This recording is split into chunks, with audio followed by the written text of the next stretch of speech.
Where do we start with that one, boys? I don't know if I'm dreaming, if I need to pinch myself. I don't know. We're there. Am I seeing this right? I'm not quite sure. We're there. No, I'm right. Newcastle United have finally won an away game in the Premier League this season. Not only did we just win an away game, we absolutely battered Everton at their new stadium. The first time we're in that stadium, by the way.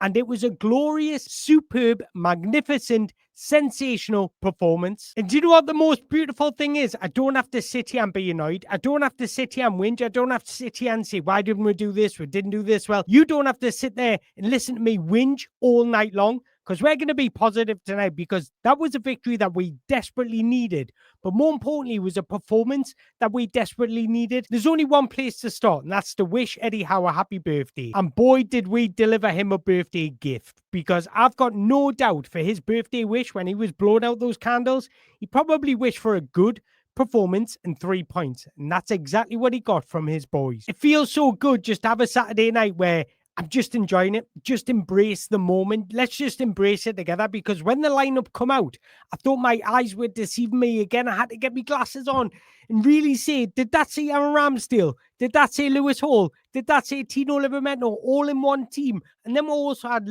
Lewis Miley starting over Sandro Tonali. But in this video, I think whether it was forced upon Eddie Howe or not because of Nick Pope's apparent injury, we look so much balanced with that team. When we've got two proper fullbacks playing a fullback, when we've got our players playing in their best positions, we're so much different. We're a lot more energetic. We're a lot more composed in possession. We've got a lot more options in supporting each other in possession. And we look a lot more dynamic when we're in possession as well. But we also look more controlled, comfortable, solidified out of possession. We're just a different team when we've got a full squad. So when that lineup come out, I thought Eddie Howe has done what all of us fans have asked him to do, and that's rotate. Drop underperforming players like Anthony Gordon, like Nick Pope. Now, one thing I will say, would be interesting to see if Nick Pope didn't have this injury, just to see who actually would start the game. But with Aaron Ramsdale and Gordon, I know he didn't have much to do. Did you not just feel a little bit more at ease? Did you not just feel a little bit more composed when we were in possession, that we had that outlet to go back down Ramsdale? And how good was it to have a goalkeeper that doesn't look like an ironing board when he's kicking the ball? Somebody that can just launch the ball when we need to. Somebody that can just have a little bit more composure and technical ability in possession. Makes a world of difference. And this was my thoughts when the lineup came out, and I posted it on YouTube. So this is me looking back in hindsight. I said, happy to see Aaron Ramsdale start, but I don't know if it was forced due to Nick Pope's injury. Sandro Tonali has looked knackered over the past couple of weeks, so Lewis Miley has impressed every opportunity he's been given and will give us a lot more control in the middle of the pitch. And that's what I want to talk about throughout this episode. This lineup suits Joe Linton because he doesn't have to compromise for the left back as much. And then I said we'd see a different Dan Burn, playing him in his natural position, but also this game was tailor-made for Dan Burn because profiles like Beto or Gianni Barry are exactly what Dan Burn likes to play against. When Dan Burn comes up against a small, nippy forward, that's when he struggles a little bit. When he's up against a big, more physical forward that wants to be physical with you, that's where Dan Burn excels. So I was actually comfortable with Dan Burn starting this game. And then we all know Tino Livramento and Lewis Hall, when they're starting as fullbacks, even if one of them are starting, it just adds a different dimension to our game. But when you've got both of them, we're seeing the difference tonight. It was a thing of beauty. And before we get on to my thoughts, because I write notes as the game's going, so there is some negatives, there is some positives, but I just want to say we cooked Everton tonight. What I enjoyed about it is just the mentality of that performance. It was a lot different to what we've seen all season. They looked like they believed in what they were doing a little bit more. They looked like they could go out and win the game. We've seen that from the first minute. We had a little bit of a spell in the first half where Everton looked to control a little bit, but goals change games. We scored in the right moments. And if you think back to our away games this season, we've never really had that look where the ball just fell to us or was in the right place at the right time. But tonight, you earn your own luck through hard work, and I thought we did that tonight. And it was a perfect start. It felt like the game hadn't even kicked off when we went 1-0 up. I didn't even have time to sit my little backside on that sofa before Malik Chow put us 1-0 up. Eddie Howe could not have dreamed of a better start that we got. I thought that just eased the tension, eased the pressure a little bit, and brought us a little bit of confidence, and we're built on that. And do you know what I was thinking when Malik Chow scored? I could not have dreamed or picked a more deserving goal scorer. He deserves that moment because he's been absolutely sensational for us. And what a goal it was. Let's just talk about Malik Chow for a second, because I think he deserves just a minute just to talk about him, because the way he's just seamlessly integrated into Premier League football and our side, it's been absolutely magnificent. He's just a sensational footballer, in possession, out of possession. His intelligence in his positioning, his mentality is absolutely fantastic. Do you know what I like about him the most? And I mean this in the nicest way possible. He does the basics extremely well. He's aggressive when he has to be. He stands off when he has to be. He's now scoring goals when he has to. He's stepped up in a bad time for Newcastle United, and his performances individually have been absolutely magnificent, whether we win, lose, or draw. So if there was ever a guy that deserved to score 2 goals or even put us 1-0 up, it's Malik Chow, because he has been probably the best signing of the summer. £30 million bargain. And when you think about it, Malik Chow, Nick Valdemada, let's just bring more Germans in. But 2 brilliant headers, and the deliveries from Lewis Miley and Lewis Hall was so inviting. It was just asking for a big slap head to get on the end of it, and that's exactly what Malik Chow did. 2 brilliant goals for the big man, and I couldn't be happier for him. But do you know what Newcastle United have done to me, right? As soon as we go 1-0 up away from home, I fear the worst. I started thinking, is this West Ham all over again? We'll go 1-0 up, we'll get beat. Is this Brentford all over again? We'll go 1-0 up, we'll get beat. Is this Marseille all over again? We'll go 1-0 up, we'll get beat. And I was thinking to myself, surely not, guys. Do not do this to me again, because I wouldn't even want to do a YouTube video. But can I just say, we've missed dynamic fullbacks so much, because the balance of our team in that opening 10 minutes of that game, you could see it from the off. We looked more confident. We're creating weight. We had energy about us. It was just so different from what we've seen away from home this season. And I actually thought the opening 10 minutes, we started really well, pressing aggressively. We looked intense. We looked hungry. We had a little bit of a belief about our game. And when you go away to games like Everton away, you want to take the sting out of the crowd. And that's exactly what Malik Chow in our start did. But then from about the 10th minute till about the 35th minute, roughly about then, Everton started getting control of the game. They actually moved the ball around really nicely for a team like Everton. I started watching them and thinking, who are we playing? Yeah, we can't even get us any control of the ball. We couldn't even string 2 passes together. And it looked like we were just going deeper and deeper and deeper and inviting pressure on. And I'm sitting there thinking in my mind, this is like clockwork. I've seen this all season. Everton are eventually going to score because we're just inviting pressure on. And I'd been speaking in the build-up to this game about players getting in between our defensive line, in front of our defence, behind our midfield. There was one moment in that first half where Jack Grealish done it, and then he slipped the ball into Dewsbury Hall, and Dan Burn slid and got the block in. But I thought, it started. They're going to start playing through the lines. But again, we reacted to that really well. It happened once and it didn't happen again. So from what I've seen tonight in those little moments, we need to give Eddie Howe a bit of credit. Now, what I want to see is consistency. We all know on any given day, we can compete with anybody. But I want to see performances like this consistently. We'll beat Man City, we'll beat Everton, and Burnley, we're coming for you. So there was that little bit of a spell in the first half where we couldn't really get a hold of the game, and Everton were just moving the ball around nicely. We were sitting in our defensive shape, our 4-5-1, which we have done all season. We actually defended really well because Everton didn't really test our goalkeeper. They were trying to create openings, and they did a little bit, but it wasn't really threatening. So that's a pleasing thing, because usually this season, that's when we concede. And do you know what? I'm going to say it. I'm going to be honest. I felt like our second goal was against the running play, because it was the strangest game. Because being honest, I don't think in that moment when I was watching the game, I don't think we deserved to be 2-0 up, but I'll happily take it. And what do I always say? Goals change games. And I think from that moment, once we went 2-0 up, we looked in control. There's a way in an art of controlling games out of possession. We started to do that. We started to dictate what Everton were doing out in possession. And I'll touch upon that in the moment. But let's just talk about that goal, because I thought it was lovely link-up play between Tino Livramento and Anthony Elanga.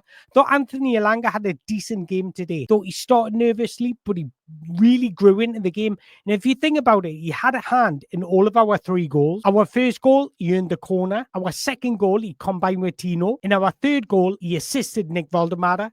So he had a role to play in all 3 goals. That's what you want to see from your winger. Not everything might come off, but you want the intent to be there. But it was lovely link-up play between Tino and Anthony Elanga to get the ball in the box, and then it falls nicely to Lewis Miley. But what is Jordan Pickford doing? What I'm going to say here is it's about time we see the opposition goalkeeper making an error, not our own goalkeeper. And it's just beautiful that it's an ex-Sunderland guy who hates Newcastle United, Jordan Pickford. Tell you something, if he carries on making errors like that, and Ramsdale's going to be England's #1. It was a little snapshot from Lewis Miley, and he deserved that goal because I thought Lewis Miley was tremendous today. I thought he just offered us something different that we haven't had all season. Just a little bit of composure in possession. He was supporting people in possession. He was moving the ball nicely. He was making the right decisions. He was creating those little intricate passes in the middle of the pitch that we didn't have all season. That's what you need sometimes when you're away from home. You need somebody that just offers a little bit of composure in possession, just to take the sting out of the game. And I thought Lewis Miley did that brilliantly. And I thought he took his goal well. Jordan Pickford, his little arms just couldn't get the ball quick enough. And then we go 2-0 up. And I thought, we've not been 2-0 up away from home this season in the Premier League. This will test our mentality. This will test our character. Will we just sit back in a deep block and not even attempt to be aggressive or win the ball or take risks? Now, you take risks at the right moments. Now, what do I always say?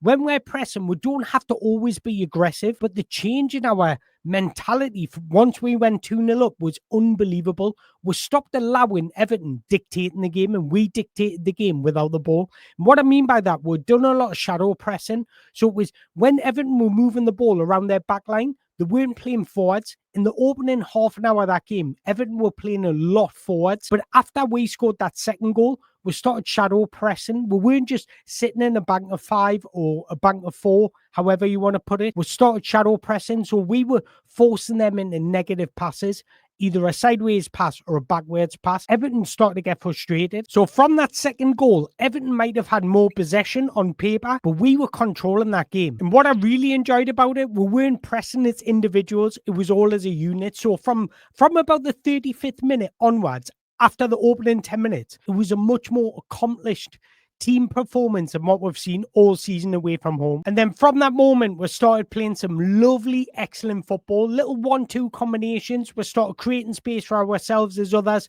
What do I always say? You need to support each other in possession. It's like a band of brothers. If you've got the ball, I want to be your helper. I want to help you. And we started doing that. We started creating little triangles in the middle. Was it perfect? No, it wasn't. Was it the best performance I've ever seen from Newcastle? No. But was it much better than what I've seen this season? Absolutely. And then what a moment to score our third goal. Just before half-time, it just changes the whole complexion of the game.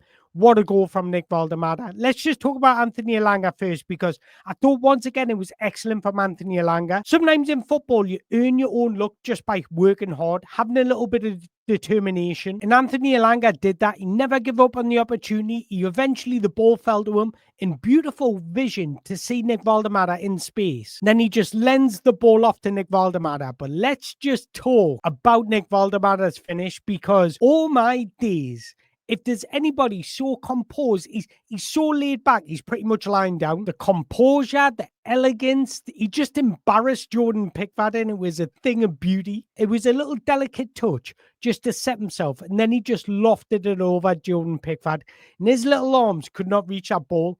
And honestly, I could not be happier for Nick Valdemada, because if I'm being brutally honest, it wasn't his best of games. I thought he was much better in the second half than he was the first half. I thought he struggled to get into the game in the first half. We didn't really have those patterns. We weren't really getting bodies around him. And I thought he was coming far too deep than he needed to. But again, I thought he improved in the second half. But that finish just proves that he only needs one opportunity and he can find the back of the net. His finishing since he's arrived at Newcastle United has been clinical. And after that third goal, after that beautiful just bit of magic from Nick Valdemada, you could see the energy just zapping out of Everton. Their body language changed. They ran out of ideas. David Moyes was just literally silenced on the sideline. And then we'll go 4-0 up. Another beautiful finish from Malik Chow, and he deserved that double like I mentioned at the start. I don't even want to talk about Everton's goal because, look, the game was won. We got a little bit complacent, but that's to be expected. It was a brilliant performance from Newcastle United. It's difficult going to a place like that, especially when you're under pressure for not winning a away game all season. The pressure was on. There was boldness from the manager for the team selection, so we need to give him credit. And we need to give the players credit for their execution. I thought that everybody on the football pitch was brilliant tonight. The way Lewis Miley just come in and looked like he'd been playing for the past 10 years in senior football. Lewis Hall just pocketing Ilman and Jai. Tino Livramento pocketing Jack Grealish. Dan Burn and Malik Chow just dealt with Barry. And then Anthony Elanga and Harvey Barnes were acting like wingers. So I don't think there was a bad performance on the football pitch. Others stood out more than others. But we need to give the team credit because collectively, we were far better than what we've seen this season. And even if you just look at it down on paper, Malik Chow 2 goals, Lewis Miley a goal and an assist, Anthony Elanga assist, Lewis Hall assist, Dan Burn assist, Nick Valdemar goal. So we weren't just relying on one player. Everybody was chipping in and we need that. Personally, I think Malik Chow was man of the match. Thought he was simply sensational again. But even if we talk about some individual performances, Lewis Miley, my God, I wish Eddie Howe would put more trust in this guy. It would allow us to rotate a lot more. He is a sensational footballer, he's such an intelligent footballer, making the right decisions for a young lad. It's extremely rare. And to come into the side when the team's low on confidence, to go away from home at a ground like Everton and just walk in there with your chest pumped out and saying, I'm going to control this game. I'm going to perform so well that Eddie Howe can't leave me out anymore. Signs of a very, very intelligent, high-level footballer. And I thought that game suited his profile brilliantly because it was exactly what we needed out of the game. Somebody that could have a little bit of balance in that midfield, that would get a hold of the ball, knock it off, lend it again, receive it, pass, give it, and then repeat it. That's what we needed because that just took the sting out of Everton. I actually think he was probably our most important player on that football pitch. Just those little intricate 1-2s giving goals that we haven't seen all season. So that game really suited his profile brilliantly. And then Anthony Elanga, I think he deserves a shout out because he started a bit nervously, but that's to be expected. But he grew into the game. And what I enjoyed the most was his work rate. We spoke about Everton always attacking down the left-hand side. So he had a big responsibility tonight to protect Tino Livramento against Jack Grealish. And he absolutely did that. But he was getting forward more. He was trying to get on the ball. Not everything came off, but that's okay as long as the intent is there, guys. Then Dan Burn, what a difference it makes when you play players in their correct positions. That's all I've got to say on Dan Burn because that's all that's needed to say. But I'd still think Tino Livramento and Lewis Hall are probably getting out their pockets. Ilman and Jai and Jack Grealish. They are 2 future England fullbacks. Do you know what actually annoys me? I hear the media talking about who's going to be England's left back in the World Cup. Lewis Hall, but I never ever hear it. If he keeps on performing like that, he's going to the World Cup. But just to wrap up, I just want to say I am delighted with that victory. 4-1 victory. You cannot be annoyed at that. And I need to give Eddie Howe credit because regardless if it was forced or not with Nick Pope, he still had the courage to drop Anthony Gordon, Jacob Murphy out the side, and probably take our best player, Sandro Tonali, out the side when we desperately needed a victory. So he did make some brave calls. So although we discredit him, we've got to credit him when he gets it right. And tonight, he got it right. I'm going to end the episode there because I'm going to go and have a little drink, enjoy me Saturday night, but I want you to enjoy your Saturday night as well. And if you've enjoyed this video, make sure you hit that like button, hit that subscribe button. Don't forget to leave your comments, your thoughts in the below because I do genuinely read them all. Have a nice weekend. Enjoy your Sunday. One last thing to say, away the lads.